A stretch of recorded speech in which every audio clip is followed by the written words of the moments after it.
Assalamualaikum dan salam sejahtera saya ucapkan kepada hadirin dan hadirat yang dihormati sekalian. Alhamdulillah, hari ini kita berkesempatan berpeluang untuk mengadakan sesi forum perdana walaupun perlu diadakan secara atas talian disebabkan oleh Perintah Kawalan Pergerakan yang berpunca daripada penularan wabak COVID-19. Dan hari ini merupakan hari yang sangat bermakna kerana hari ini kita akan mengulas tentang isu yang sangat pada pendapat saya isu yang sangat menarik tapi pada masa yang sama sangat mencabar kerana hari ini kita akan membincangkan dengan lebih terperinci lagi mengenai bahasa Melayu sebagai bahasa ilmu dalam revolusi industri 4.0. Saya Munirah Hamiti Abdul Rahman selaku pengurusi majlis hari ini tidak akan berkeseorangan kerana saya ditemani oleh dua orang lagi wanita yang sangat arif dan sangat pakar dalam bidang bahasa. Untuk itu saya memperkenalkan ahli-ahli panel kita, iaitu ahli panel pertama Cik Amalin Syaza dan juga ahli panel kedua Cik Tuan Hanan Ishfini. Assalamualaikum saya ucapkan terima kasih kerana sudi hadir dalam sesi forum perdana kita pada hari ini. Terima kasih juga kepada Encik Munirah kerana sudi menjemput saya dan Cik Hanan untuk forum kita pada hari ini. Baiklah, Cik Hanan dan juga Cik Amalin. Hari ini kita, seperti yang kita sedia maklum, hari ini kita akan membincangkan dengan lebih mendalam dan lebih terperinci lagi mengenai bahasa Melayu sebagai bahasa ilmu dalam revolusi 4.0. Jadi mungkin ada antara kalangan penonton kita yang masih lagi tidak tahu apa itu sebenarnya yang dimaksudkan dengan bahasa ilmu. Jadi mungkin Cik Amalin boleh terangkan tentang apa itu sebenarnya yang dimaksudkan dengan bahasa ilmu. Terima kasih Cik Munirah di atas soalan yang ditujukan. Sebagaimana yang kita tahu, tajuk forum kita pada hari ini adalah Bahasa Melayu sebagai Bahasa Ilmu dalam Revolusi 4.0. Saya amat yakin bahawa kebanyakan penonton di sini pada hari ini kurang faham maksud di sebalik tajuk yang kita akan bincangkan pada hari ini. Hadirin sekalian, di dalam tajuk tersebut sebenarnya ada dua kata kunci yang amat penting dan wajar diberikan perhatian. Kata kunci yang pertama adalah bahasa ilmu dan kata kunci yang kedua adalah revolusi industri 4.0. Sebenarnya dua kata kunci ini wajib difahami oleh para hadirin sekalian untuk mendapat pemahaman penuh tentang tajuk kita pada hari ini. Pertama sekali, apa itu bahasa ilmu? Saya pasti persoalan ini sedang berlega-lega di dalam buah fikiran anda. Sebenarnya bahasa ilmu ini boleh ditakrifkan sebagai bahasa yang mempunyai ciri-ciri normal dan dapat mengungkapkan sesuatu konsep dan pemprosesan ilmu. Bukan itu sahaja, bahasa ilmu ini juga merupakan satu saluran untuk menyampaikan sesuatu perkara berkaitan dengan penemuan atau satu hasil kajian. Sebenarnya bahasa ini pernah menjadi lingua franca atau bahasa perantaraan di Nusantara. Saya harap dengan penerangan ini dapat memberi pemahaman awal tentang tajuk yang kita akan bincangkan pada hari ini. Menerusi penerangan daripada Cik Amalin, saya dapat ringkaskan bahawa bahasa ilmu ini merupakan bahasa formal yang kita gunakan dalam bidang-bidang tertentu, terutama sekali dalam bidang penyelidikan. Terima kasih Cik Amalin atas penerangan tersebut. Baiklah, seterusnya Cik Hanan, saya ingin bertanya tentang revolusi industri 4.0. Mungkin ramai yang dah tahu tentang apa itu sebenarnya yang dimaksudkan dengan revolusi 4.0 kerana mungkin ada kaitannya dengan kemajuan kita yang kita hadapi sekarang, terutama sekali dalam bidang perindustrian. Jadi saya masih lagi ingin bertanya tentang pendapat dan juga pandangan Cik Hanan tentang revolusi industri 4.0. Jadi Cik Amalin telah menerangkan apa itu dimaksudkan dengan bahasa ilmu. Jadi saya mengambil kesempatan ini untuk menerangkan apa itu dimaksudkan dengan revolusi industri 4.0. Secara ringkasnya, revolusi industri 4.0 ini melibatkan IoT, Internet of Things atau Internet Kebendaan dalam hampir semua aspek kehidupan seharian kita. Okay, revolusi ini berbeza dengan revolusi industri yang sebelum ini. Sebagai contoh, revolusi industri pertama hanya tertumpu kepada penggunaan mesin berkuasa wap. Revolusi industri kedua menjurus kepada elektrik dan revolusi industri ketiga menjurus kepada penggunaan teknologi maklumat ataupun ICT. Jadi dalam kita menginjak zaman teknologi ini, internet ini menjadi salah satu keperluan hidup, di mana kita menggunakan internet untuk berhubung, untuk berkomunikasi, untuk menjalankan perniagaan, banyak lagi benda yang boleh dilakukan dalam internet. Okay. Jadi boleh dikatakan negara kita sudah mencapai satu tahap di mana internet ini menjadi keperluan ataupun necessity yang wajib ada untuk dalam setiap rumah. Okay, sebagai contohnya kita sekarang berada dalam PKP ataupun kawalan pergerakan. Jadi internet ini merupakan salah satu benda penting yang memungkinkan berlakunya pendidikan atas talian, yang membolehkan guru-guru dan pelajar berkomunikasi untuk meneruskan pembelajaran. Penerangan yang begitu baik dan juga jelas, dan seperti apa yang Cik Hanan cakapkan, kita dapat ringkaskan bahawa revolusi industri 4.0 ini lebih menjurus kepada penggunaan internet dalam memudahkan urusan sehari-hari. Baiklah, Cik Hanan dan juga Cik Amalin. Sekarang kita sudah pun mengetahui apa itu yang dimaksudkan dengan bahasa ilmu dan apa itu pula yang dimaksudkan dengan revolusi industri 4.0. Jadi berbalik kepada topik kita, iaitu bahasa Melayu sebagai bahasa ilmu dalam revolusi industri 4.0.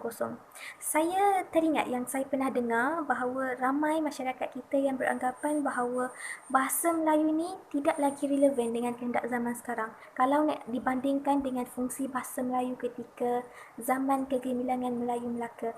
Jadi saya ingin bertanya kepada Cik Amalin dan juga Cik Hanan, adakah ahli-ahli panel kita bersetuju sekiranya kita menganggap bahasa Melayu sebagai bahasa ilmu dalam revolusi industri 4.0?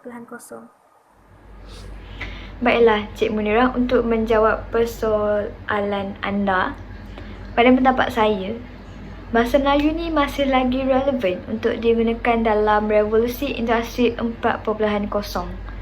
Kerana pada pendapat saya, bahasa Melayu tidak akan terancam dengan kemarahan era revolusi industri keempat ataupun dalam ringkasannya RI4. Selagi mana penuturnya terus mendaulatkan dan berusaha melestari serta memperkayakan penggunaan bahasa Melayu. Pendapat saya ini turut disokong oleh seorang prof yang merupakan Ketua Pengajian Asia Tenggara di Universiti Gulf Frankfurt, iaitu Prof. Dr. Angraf.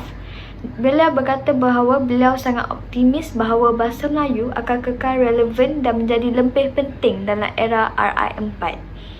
Sebenarnya kebimbangan ini bukan hanya terjadi di negara kita sahaja, iaitu Malaysia. Malah masalah ini turut diperkatakan di Indonesia dan di Thailand, sehingga ia menimbulkan satu persoalan di kalangan masyarakat mereka, iaitu adakah wacana tentang revolusi industri keempat perlu dikendalikan dalam bahasa Inggeris. Pada pendapat saya, setakat ini saya rasa bahasa Melayu masih lagi relevan untuk digunakan dalam industri 4.0 dan bukannya bahasa Inggeris. Walaupun penggunaan bahasa Melayu ni amat mencabar dalam revolusi industri 4.0, tetapi cabaran-cabaran yang akan kita tempuhi kita dapat atasi dengan pelbagai langkah yang efektif. Oleh itu, saya membuat kesimpulan di sini bahawa bahasa Melayu ini masih lagi relevan untuk digunakan dalam revolusi industri keempat. Pada pandangan saya, revolusi industri 4.0 sudah berkembang dengan pesat di kebanyakan negara, termasuklah di negara kita sendiri. Perkembangan ini menjadi bukti bahawa bahasa Melayu boleh digunakan sebagai bahasa ilmu dalam revolusi industri 4.0. Antara kemajuan yang telah dicapai oleh Malaysia dalam perkembangan industri ini adalah kejayaan Grab yang berasaskan aplikasi MyTaxi yang dihasilkan oleh rakyat Malaysia sendiri. Jadi ia adalah satu contoh kebergantungan kepada teknologi internet ini oleh rakyat negara kita. Jadi saya bersetuju bahawa bahasa Melayu boleh dianggap sebagai bahasa ilmu dalam revolusi industri 4.0. Tambahan pula, semakin ramai graduan-graduan kita, anak-anak generasi muda kita yang semakin yang berminat untuk menerokai bidang internet ini. Jadi tidak mustahil suatu hari nanti semakin banyak idea-idea baru yang boleh dikeluarkan sekaligus menjadikan mereka sebagai pengasas kepada aplikasi yang terkenal dan sebagainya. Jadi pada waktu itulah bahasa Melayu ini akan semakin gah sebagai bahasa ilmu dalam revolusi industri 4.0. Pandangan yang begitu realistik dan juga relevan. Dan sebenarnya saya juga bersetuju dengan pandangan ahli-ahli panel kita, sebab saya pun pernah dengar sebenarnya tentang bahasa Melayu sebenarnya popular bukan sahaja dalam kalangan masyarakat majmuk di Malaysia, tapi juga terkenal dalam kalangan masyarakat luar. Contohnya, saya pernah dengar di Korea Selatan, terutama sekali dalam kalangan YouTuber mereka beranggapan bahawa bahasa Melayu ni senang untuk dipelajari dan juga sangat unik. Jadi, soalan saya yang seterusnya, saya ingin bertanya, adakah bahasa Melayu boleh bertahan sebagai bahasa ilmu? Sebab kalau kita lihat sekarang ni, keadaan sekarang ni, masyarakat kita terutama sekali golongan muda yang sering kali menggunakan bahasa Inggeris dalam kehidupan sehari-hari. Walaupun mereka berwarga negara Malaysia tapi mereka menggunakan bahasa Inggeris. Jadi saya ingin tanyalah kepada Cik Amalin dan juga Cik Hanan tentang pandangan mereka tentang isu ini. Adakah bahasa Melayu mampu bertahan untuk menjadi bahasa ilmu dalam revolusi industri 4.0? Pada pendapat saya, ya, memang tidak dinafikan bahawa ramai dalam kalangan masyarakat kita pada hari ini bertutur dalam bahasa Inggeris dalam kehidupan seharian mereka. Lagi-lagi mereka yang tinggal di kawasan bandar seperti Kuala Lumpur. Sebenarnya bertutur dalam bahasa Inggeris tidak salah sama sekali, kerana umumnya kita tahu bahawa bahasa Inggeris ini merupakan bahasa kedua di negara kita, Malaysia. Sebenarnya kita tidak boleh menghalang mereka daripada bertutur bahasa Inggeris, tapi kita boleh menasihati mereka supaya menggunakan kedua-dua bahasa, iaitu bahasa Melayu dan bahasa Inggeris. Lebih baik jika masyarakat kita pada hari ini mengutamakan penggunaan bahasa Melayu dalam pertuturan ataupun apa-apa sahaja aktiviti yang melibatkan penggunaan bahasa, kerana bahasa Melayu adalah bahasa ibunda kita, bahasa pertama di Malaysia. Oleh itu, wajarlah bahasa Melayu ini digunakan secara meluas. Sekarang ini rata-rata kita lihat ramai orang yang menyanjungi bahasa Inggeris dan menjadikannya sebagai satu kebanggaan. Ini merupakan salah satu cabaran yang menyebabkan kurangnya nilai bahasa Melayu di Malaysia. Sebenarnya, cabaran ini kita boleh atasi, iaitu dengan beberapa langkah yang efektif. Namun saya tekankan di sini bahawa untuk meningkatkan penggunaan bahasa Melayu, kita tidak bolehlah meninggalkan atau memaksa semua orang untuk tidak bertutur bahasa Inggeris. Cara yang betul adalah kedua-dua bahasa ini perlulah seiring.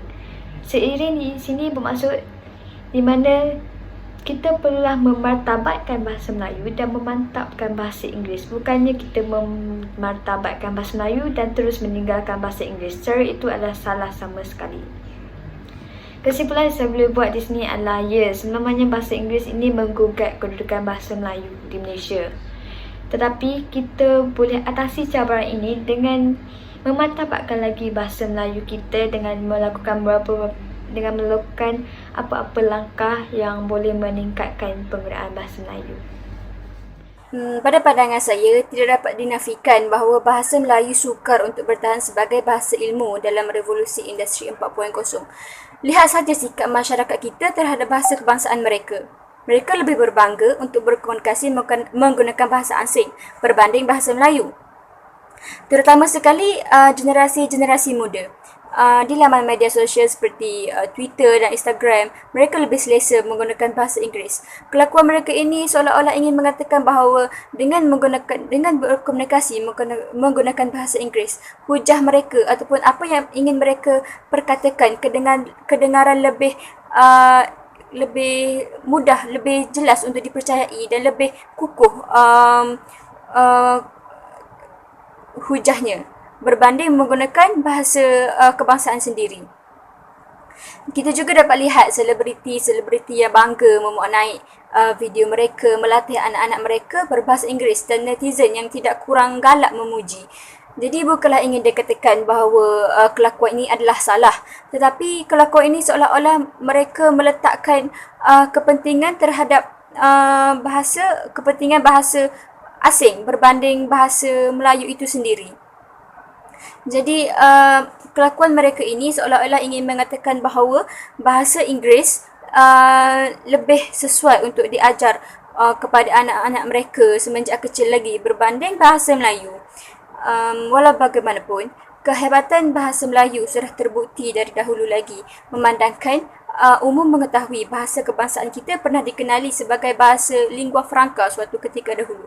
Bahasa kita, bahasa Melayu, pernah dikenali pernah menjadi bahasa pengantaraan oleh pedagang-pedagang yang datang berdagang di negara kita, dan dikatakan bahawa ia dipertuturkan oleh 80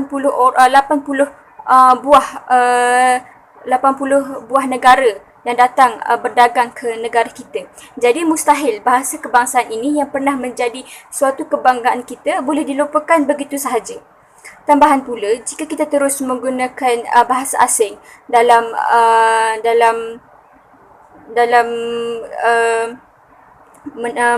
menambahkan ataupun meninggikan kemajuan negara kita, tidak mustahil kita suatu hari nanti kita akan kehilangan identiti bangsa kita. Hal ini demikian kerana pembangunan sains dan teknologi dalam peradaban barat bersifat sekular dan terpisah daripada nilai budaya dan agama. Jadi, jika kita terus menggunakan bahasa asing seperti ini, tidak mustahil suatu hari nanti kita boleh kehilangan nilai identiti dan budaya kita. Jadi, pada pendapat saya, bahasa Melayu memang boleh bertahan sebagai bahasa ilmu dalam revolusi industri 4.0 jika usaha untuk melestarikan dan mendaulatkan bahasa kebangsaan ini diambil serius. Begitu jelas sekali pandangan dan unsur-unsur yang telah dikemukakan oleh ahli-ahli panel kita. Seterusnya, saya ingin bertanya tentang apakah langkah-langkah ataupun cara-cara yang kita boleh ambil untuk memastikan bahasa Melayu ini boleh kekal utuh sebagai bahasa ilmu dalam revolusi industri 4.0. Jadi mungkin kita boleh mulakan dengan pandangan Cik Amalin. Baiklah Cik Munirah. Pertama sekali, langkah prima dalam memastikan bahasa Melayu ini sebagai bahasa ilmu dalam bidang revolusi industri adalah dengan kita menjadikan bahasa Melayu ini sebagai bahasa pengantar kepada pembangunan sains dan teknologi dalam tamadun di alam Melayu. Bahasa Melayu ini perlu kita tengahkan dalam subjek-subjek atau bidang-bidang yang berkaitan dengan sains dan teknologi. Maksud mengetengahkan di sini adalah dengan memperkayakan istilah-istilah sains dan teknologi yang mana pada asalnya tiada dalam bahasa Melayu. Biasanya istilah sains ini kebanyakannya adalah berasal daripada perkataan bahasa Inggeris. Oleh itu, untuk memartabatkan lagi bahasa Melayu sebagai bahasa ilmu dalam industri 4.0, pihak tertentu perlulah mengeluarkan banyak istilah-istilah teknologi dalam bahasa Melayu. Ini secara tidak langsung dapat mengurangkan penggunaan bahasa Inggeris dan memartabatkan lagi bahasa Melayu di Malaysia. Itu adalah langkah pertama.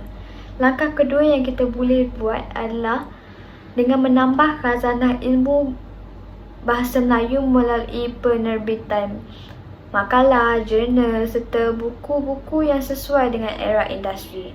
Sekarang ini banyak kita lihat bahawa buku-buku rujukan ataupun buku ilmiah adalah dalam bahasa Inggeris dan keluarannya adalah kebanyakannya daripada luar negara.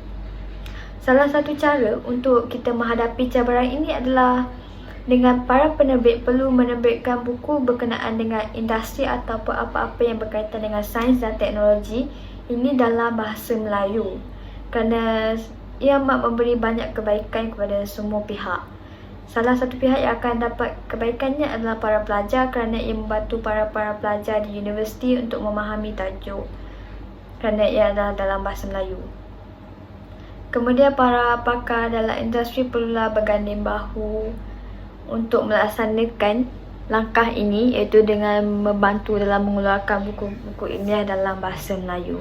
Saya rasa dua langkah ini adalah langkah yang paling efektif untuk menjadikan bahasa Melayu sebagai bahasa ilmu dalam era revolusi industri 4.0, iaitu dengan memperbanyakkan lagi istilah-istilah sains dan teknologi dalam bahasa Melayu. Dan yang kedua adalah meningkatkan lagi pengeluaran buku-buku, makalah atau jurnal dalam bahasa Melayu berkaitan dengan sains dan teknologi. Dua langkah ini adalah penting dan perlu kita praktikkan supaya bahasa Melayu ini masih relevan untuk digunakan dalam revolusi industri 4.0. Okey, jika tadi Cik Amalin telah beritahu cara-cara yang boleh diambil untuk melestarikan bahasa kebangsaan kita melalui pendidikan dan melalui penerbitan. Saya ingin menyentuh tentang cara-cara yang boleh diambil oleh ibu bapa untuk menerapkan kesedaran dan rasa cinta terhadap bahasa kebangsaan kita dalam jiwa generasi muda semenjak dari rumah lagi. Jadi pada pandangan saya, ibu bapa memainkan peranan yang penting dalam menerapkan proses dan penguasaan bahasa Melayu bagi generasi-generasi muda dalam zaman global dan serba maju ini. Kita selalu sibuk melaungkan anak-anak Melayu kita supaya maju dalam pelajaran mereka, tapi yang biasanya diberikan kepentingan dan yang biasanya diberikan perhatian itu ialah bahasa Inggeris, dengan alasan setiap mata pelajaran diajar di sekolah disampaikan dalam bahasa Inggeris. Sebagai contoh, subjek sains dan subjek matematik. Oleh itu, bahasa Melayu hanya dianggap sebagai mata pelajaran yang wajib sahaja dan diambil semata-mata untuk lulus dalam peperiksaan tanpa memikirkan bagaimana untuk memahami dan mencintai bahasa tersebut. Padahal bahasa tersebut adalah bahasa ibunda mereka dan merupakan identiti mereka sebagai warga negara Malaysia.